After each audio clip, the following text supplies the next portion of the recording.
Good Friday morning. Time right now is 8:30. This is the WLBB Community Voice on News Talk 1330 FM 106.3, streaming live online at newstalk1330.com. And this morning, you can see my handsome young guest sitting across from me here at the table. I'll introduce you to him, and we'll have a good, long 28-minute conversation. Gentleman was appointed to succeed Jimmy Bearden, the unenviable task of replacing Jimmy Bearden as a Carrollton Fire Chief after 42 years with the city. My guest is a 27-year employee of the city of Carrollton, Bremen High School graduate, earned a bachelor's degree in mechanical engineering technology from the Southern College of Technology, was sworn in as a Carrollton police officer in 2013. I want to ask, is that typical? And let's see. He and his wife, Melanie, been married for 27 years, 2 children, Katrin and Allie, and they're both University of West Georgia graduates. My guest this morning, Carrollton Fire Chief Alan English. Good morning, sir. Good morning. I appreciate you coming out this morning. Thank you for having me. Absolutely. It's been chief, I guess, about 2, 3, 4 months now. A little over 2 months at this point. Was that the dream and hope for you the whole time? Is that something you wanted to do? Really, I'm not sure. It kind of started fitting in the last couple of years. I don't know if that's something I'd had on my radar for the whole time I'd been there, but the last couple of years it really started looking like something I'd like to pursue. So it worked out very well for me. So it wasn't the kid's dream. I saw that maybe you were inspired or motivated to become a firefighter with your stepfather, maybe. My stepfather was a volunteer in Carrollton County back in the late '80s, early '90s, and so while I was in college, I would go to some of the incidents that he responded to and just kind of sit in the truck and watch. And then as I got old enough, I kind of started participating in some of that. And so I was a volunteer from 1990 till probably 96 or 97, where I actually volunteered up there. So that's kind of led me into the fire service. So even after watching it, you still, after seeing all the danger and everything they have to go through. Oh yeah, because he was an engineer too for Colonial Pipeline at the time, and so he was just doing that to kind of help the community, and I saw that in him, and that inspired me to want to do it as well. Good deal. Well, one of the reasons I wanted to bring you in this morning, saw the city council meeting on Monday.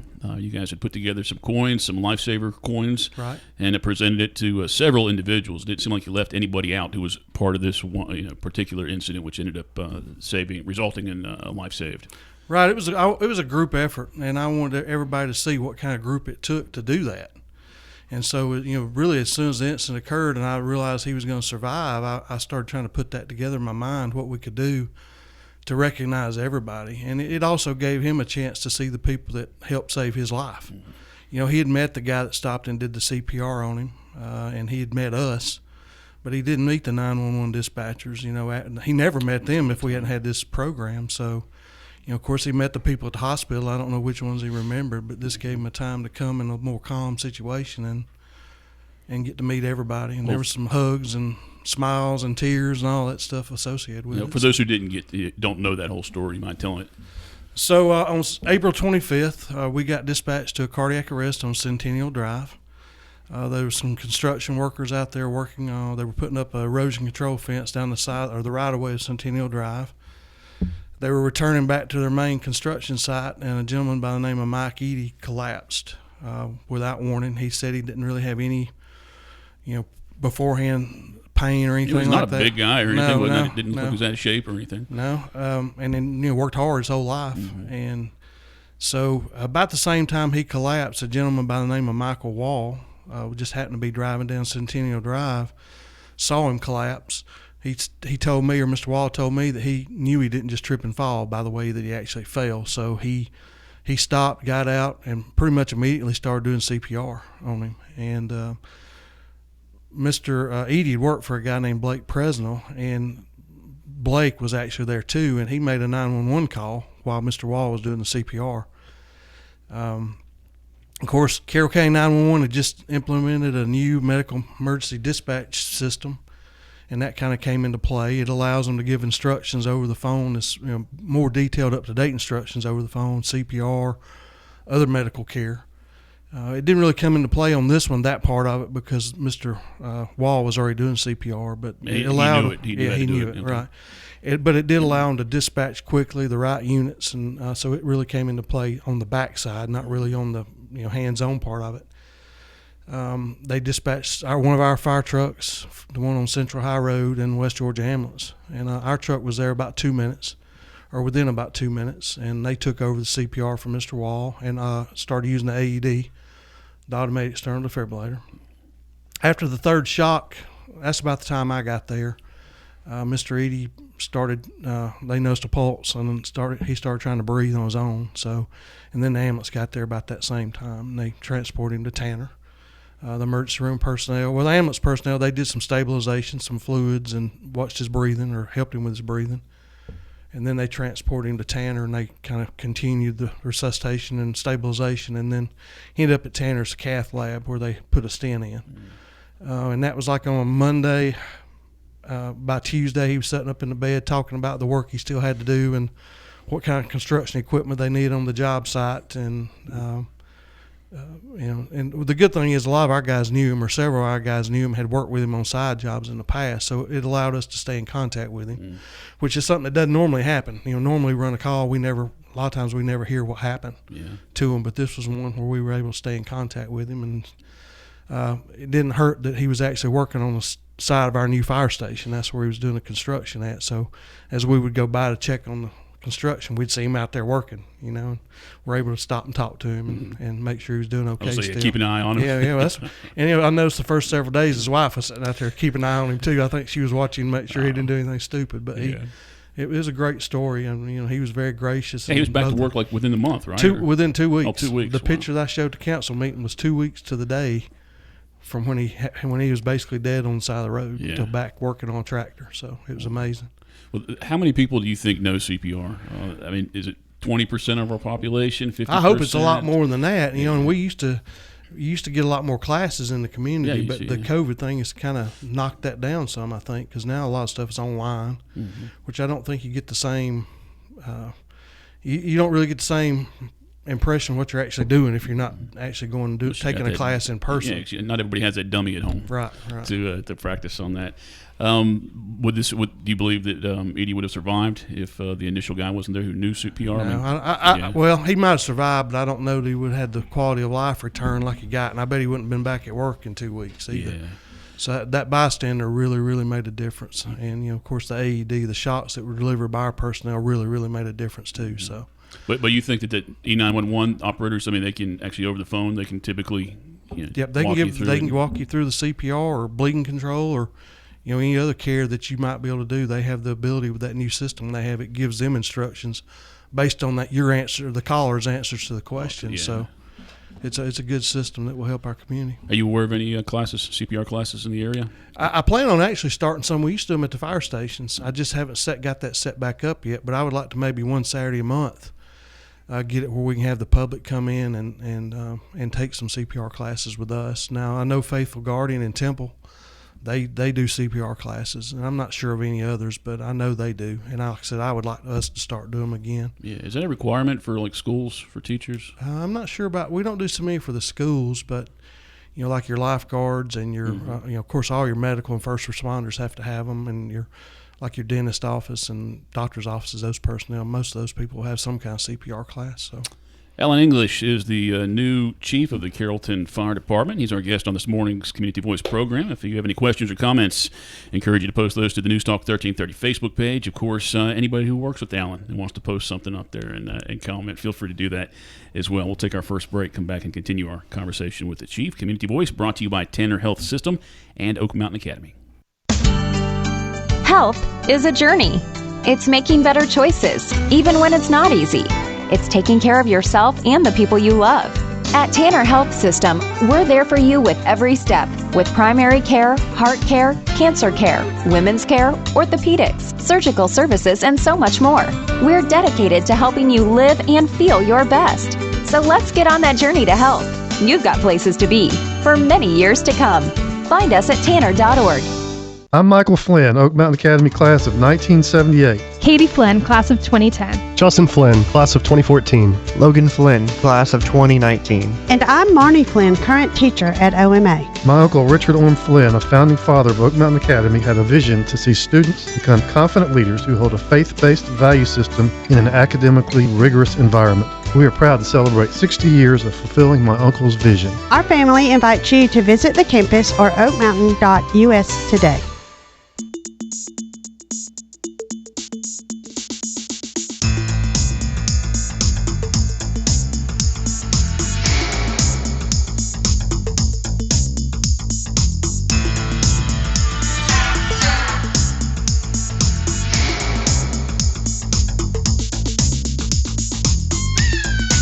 8:40. Welcome back to the WLBB Community Voice here on News Talk 1330, FM 106.3, streaming live online at newstalk1330.com. And this morning we are on the News Talk 1330 WLBB Facebook page. My name's Colin Worthington. My guest is Alan English. He is the chief of the Carrollton Fire Department. Been there for about 3 or 4 months now. Just one more thing on the lifesaver coins that you presented on Monday.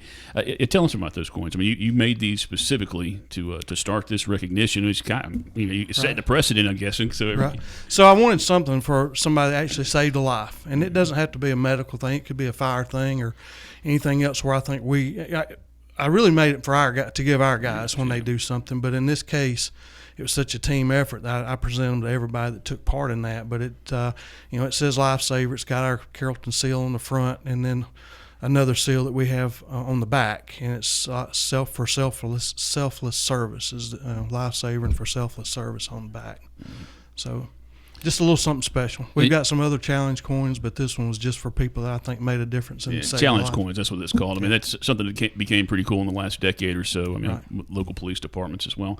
And I guess it was important that the 911 operators, when they do, they do good stuff all the time, but they typically don't get to meet the person that they benefited. So that must have been great for them as well. Yeah, well, and it was for me too to see them, because just that interaction with Mr. Edie and the 911 dispatchers, and there were tears there when they hugged each other, and everybody was happy that they got to see him. And there was a phrase that you took out from the American Heart Association. Chain of survival. Chain of survival, and that was that whole group from start to finish. It was a perfect example of their chain of survival. You guys have a new building, a new fire station going up. Be up and running by the end of this year. Hopefully, we'll have it going by the end of the year. I know the projected construction completion date was November 23rd. I don't know if that probably won't be our move-in date, but I would think sometime around the end of the year we should have that up and going. Very early next year. And the old one, was it just beat up and run down, or? It was built in 1979, 1980. It was a very small station, one bathroom. And this station, especially during inclement weather, we could have 3 to 6 guys in there. Well, we always have 3, but we could have 2 trucks out there. It could be 6 or maybe even 8 guys. So trying to share one bathroom is a little tight. So this new one's going to be a lot nicer for them. Be a lot nicer look in the community out there as well. You don't necessarily want to go in after certain guys either. So you have a separate bathroom. The how many stations do we have? Does Carrollton City have 4? 4. And we're not making. This is not going to be an additional station. It's replacing that one. Yeah, across the street. It's at the same road as Central. Right, Central High Road it's at the corner of Centennial and Central High Road. If people are seeing that construction going on at that corner, that's what it is, right across from Central High School. How many fire employees? How many and how many are volunteer? How many are? We have everybody's paid, fully paid department. We have 67 employees. Lordy, is that a good number for you guys? Are you still looking for more? Yeah, well, I mean, it sounds like a good number. It's a good number for us right now, anyway. Yeah, and I know Carroll County, they were trying to recruit. So like this month, I think they went to some new training course, and they're trying to recruit in. Right, and we've hired a few in the last several days. So we had a couple openings that we filled. So we're in good shape right now. Good deal. So you come on, you take over as chief, and again, I mean, I think we respect Jim Bearden plenty, and think he did a good job. Definitely, he had the department going in a very good direction. I really just kind of kept it steering straight. That's what I'm doing right now. And is that your feeling? You kind of just maintaining, or are there some things that maybe that you saw? We were an ISO Class 1. That's as good as you can get, and why do anything that might jeopardize that? So you just want to kind of stay on that path. One thing about Chief Bearden, he did an incredible amount of work by himself, and they put me in as his deputy chief in the fall of last year, and the city allowed me to continue by having a deputy chief, and so that he had a lot of work to do by himself, and when I took that deputy chief position, it allowed me to take some of the workload off him. And the same thing now, I can concentrate on things that maybe he never got a chance to concentrate on, like updating some of our technology. That's a big thing. We're having to replace our fire reporting software, and that's something that me and that deputy chief have been working on constantly for the last couple of months, trying to get that in place, because what we currently have will be gone at the end of this year, and we got to get a whole new system in place by then. And what is that exactly? So it just reports, most of it's statistical information, but it's what we do our fire reports on. So if somebody needs a copy of a fire report, a insurance company or the homeowner or property owner or whatever, it's what we print that out on, and what we keep track of all that stuff on. And, you know, when I do a report for the council every month, it's got the numbers we ran. We don't just go count them on paper anymore. You've got a system that you can run it through. And we've got one in place now, but it's being phased out. So, are there any places around the city that need better access to water? Anything concerned about that? I mean, as far, you know, if you went to a fire, is there some place that would be more difficult to be able to put that out? Right now, I think the city's in fairly good shape. Yeah. I can't just sit in here think of some, you know, an area that's just void of water. Most everywhere in the city's got good water. Or you have to, you know, it's something not close. I mean, access to it's not real close. Yeah, and our trucks have water on too. So, you know, our trucks have 750 gallons of water each. So that helps at least to get started. So yeah, how many last 3-4 months? How many fires have you guys had to run to? What's typical in a year for Carrollton? So last year I think there were 85 structure fires. And I'm not sure as far as how they weren't major fires. I do fire investigations as well, and I was doing them then. But we probably have a couple a month that we actually have to go out and investigate. A lot of that 85 was, you know, cooking fires or trash can fire or something small. Didn't really involve the building itself too much. So. How many cats in trees? Cats, well, you still do that? Yeah, we will. If somebody calls, we'll come see if we can help. But I remember we did it once. When I was a kid, I remember my mom did it. For some reason, most of the ones this year have been in the storm drain. They want us to get them out of the well or the storm drain. I don't know if we had any in trees yet, but we have had a couple in storm drains. And you just simply get them out by hosing them, or what? No, we're a little more diplomatic than that. That's how they got it out of the tree, though. When I was a kid, I do remember that. Like the worst time for fires, forest fires, and yard fires, does that come up in the fall? Probably right now we're starting to get in that area, but because it's so dry. Yeah, because it's so dry. Yeah. What are the rules right now as far as burning outside? So right now there's no outdoor burning. Okay. You know, there's no burning of garbage ever. You cannot burn your garbage outside. It's just not. You know, the EPA doesn't allow that anymore. But there's no outdoor burning from May 1st to October the 1st. You can only burn natural vegetation. That's something people will go out there and throw wood and, you know, their furnishings out of their house. You just can't do that anymore. It can just be limbs and leaves and sticks and twigs, and you really need to keep it down to just a very manageable small fire if you're going to do that. Fire alarms, do you guys provide those? I know smoke detectors. Yeah, smoke detectors. We do have some. They're battery powered. They're not ones that you would wire in, but the ones we have are battery powered. And if somebody needs those, they can contact the Carrollton Fire Department, and we'll try to help them out with those. Very good. Alan English, our guest on this morning's Community Voice program, Carrollton Fire Chief. And been in office just for a few months now. I'm glad to have him join us on the program. We're going to take our second break, come back with about 10 minutes on this morning's Community Voice, brought to you by Tanner Health System, Oak Mountain Academy on News Talk 1330 FM 106.3. Health is a journey. It's making better choices, even when it's not easy. It's taking care of yourself and the people you love. At Tanner Health System, we're there for you with every step, with primary care, heart care, cancer care, women's care, orthopedics, surgical services, and so much more. We're dedicated to helping you live and feel your best. So let's get on that journey to health. You've got places to be for many years to come. Find us at tanner.org. As a believer in the power of education, we are called to set the standard by shaping and empowering the minds of future generations through quality education. Oak Mountain Academy embraces this philosophy, which is why my children attend this prestigious school. I am elated to serve on the OMA Board of Trustees, where together we prepare students and remind them to trust and believe in the power to transform the world. I'm Dr. Brian Bain, inviting you to celebrate our 60-year legacy of academic excellence. Visit us at oakmountain.us.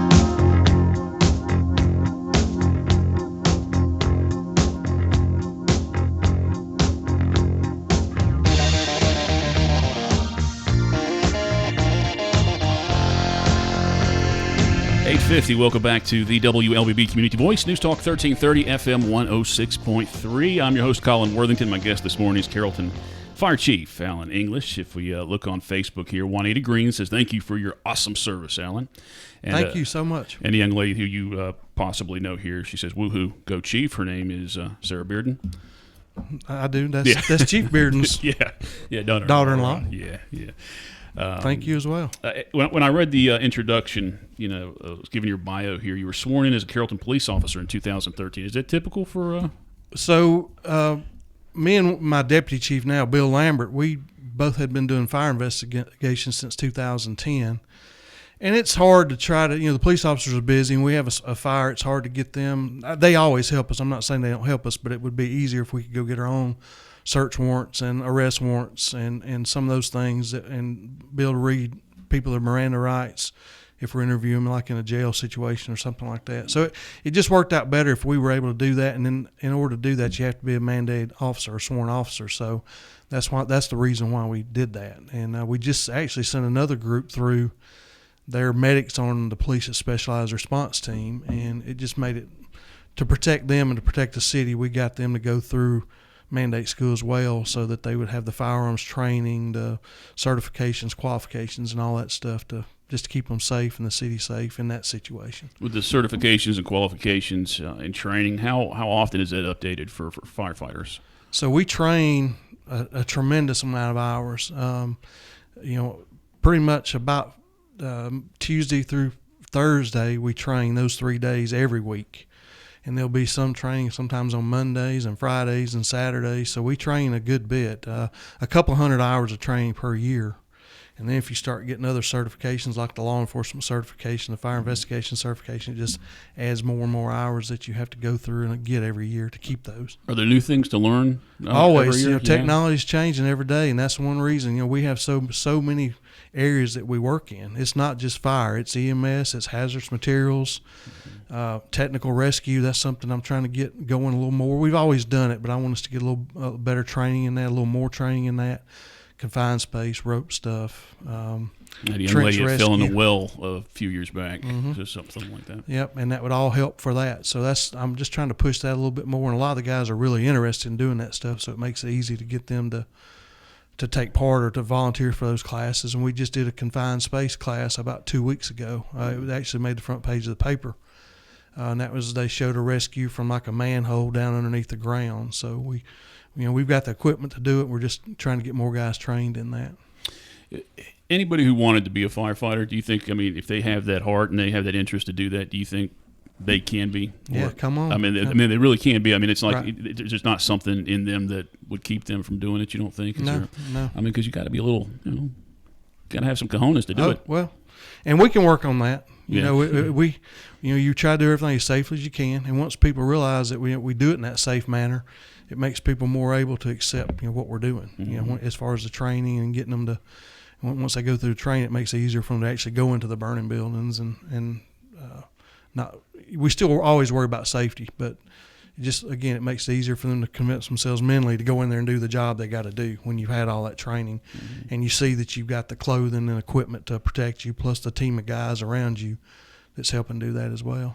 When a phone call goes to 911 and is dispatched out to you guys, what's a typical? I guess it's hard to say just because different parts of the city. What's the hope as far as being able to respond as far as the time? The time, our average response time is right around 4 minutes. So from the time we get the call to the time we're on the scene is typically right around 4 minutes.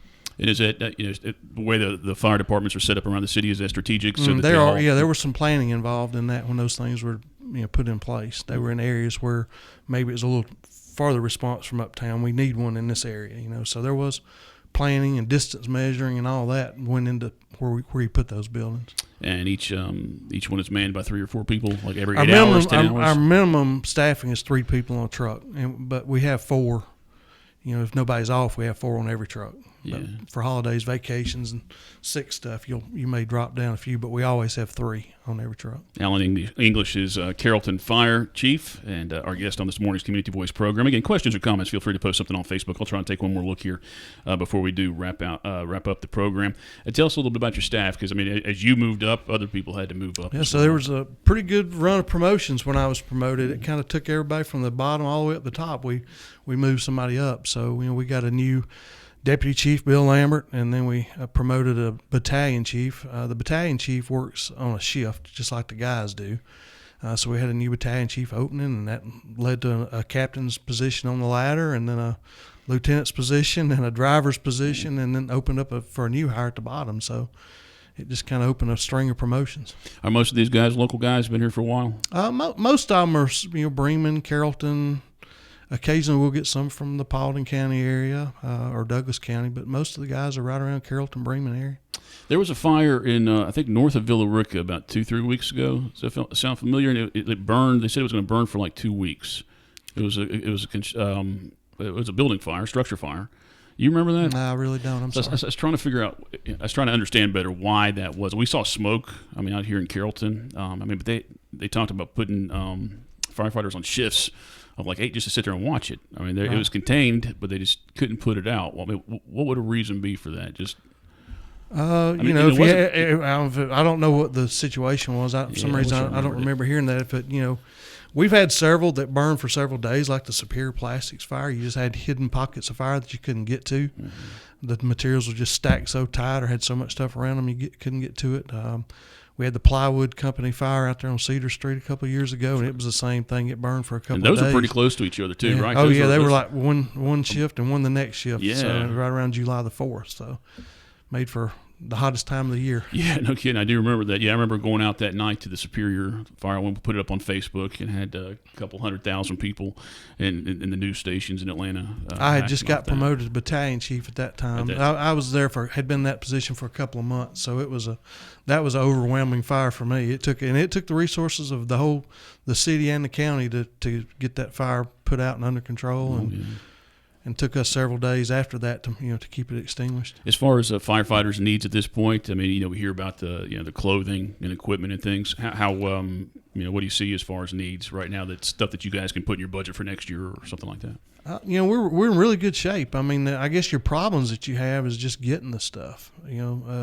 We've ordered some gear that you just can't. It takes a lot longer than normal due to, I guess, the COVID or supply chain or whatever. And that's really the biggest thing we're fighting. Even on the new fire station, we got limited with the brick color. Here, this is the brick we can get. These others are 4, 5, 6 months away. So, if somebody doesn't like the color of the fire station brick, it may be just because we couldn't get anything else. There you go, blame it on that. All right, man, we're going to wrap up here. You want to say hi to your wife or the guys and gals back at the fire department? Hey, everybody, Melanie, you have a great day. I'm sure, I don't know if she's listening or not. She's at work, so the kids may be listening. Y'all have a good day, too. All the guys at the fire station, hey, I appreciate everybody. Appreciate the work y'all do. Thank you. And we appreciate you. It was good to see you. Good for you to come up here. And, again, congratulations on handing out those Lifesaver Awards and to everybody involved. I mean, it's a great thing. I mean, was it 10 people? I think I gave out 16. Okay, yeah. And then yesterday, Mr. Edie actually requested one, so I went ahead and gave him one, too. I didn't get something, I didn't put him as being part of the life-saving team, but it'll be a memorial, something he can have to remember that day. So I thought it was worth giving him one as well. Absolutely. We'll keep up the good work. Thank you so much. All right. Hey, and thank you for watching and listening to this morning's Community Voice program here on News Talk 1330, FM 106.3. And if you missed any of the program, it'll be up on Facebook forever. And you can watch that. You can go back and listen to it on our website in podcast form at newstalk1330.com. It is Friday. Glad for it. I don't know if that means anything to you or not. You probably always it does unless we have a call. Yeah, great. Well, everybody have a great weekend, and we'll have more Community Voice at 8:30 Monday morning here on News Talk 1330 FM 106.3.